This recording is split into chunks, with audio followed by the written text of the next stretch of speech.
Sa pagtitipon ng overseas Filipino workers sa Salvador Stadium 1 Chay, ipinabot ni Vice President Sara Duterte ang kanyang taus-pusong pasasalamat sa suporta ng sambayanang Pilipino, lalo na ng mga kababayang nasa ibang bansa sa ginanap na pasasalamat kay PRRD with OFWs. Ang nasabing event ay pinangunahan ng Kingdom of Jesus Christ sa pamumuno ni Pastor Apollo C. Kibuloy.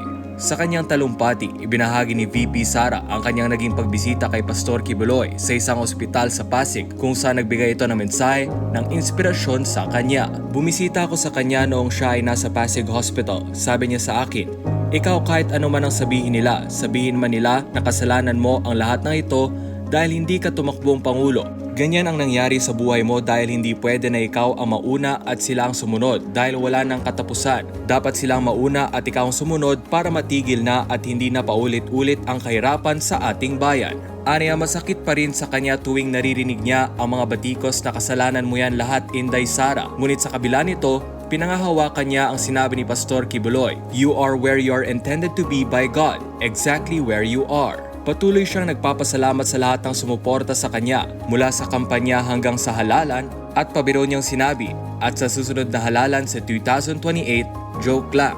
Sa parehong pagtitipon, nagpahayag rin ng suporta sina VP Sara Duterte at Senador Robin Hood Padilla kay Pastor Apollo C. Kibuloy. Ayon kay VP Sara, tignan natin si Pastor Kibuloy kung ano ang madadala niya at may tutulong niya sa Pilipinas. Dumalo rin sa nasabing event si dating Pangulong Rodrigo Roa Duterte na nagbigay ng kanyang pahayag at muling ipinakita ang kanyang suporta kay Pastor Kibuloy, ang kanyang matagal ng kaibigan mula sa Davao City kasama ang iba pang senatoriables ng PDP.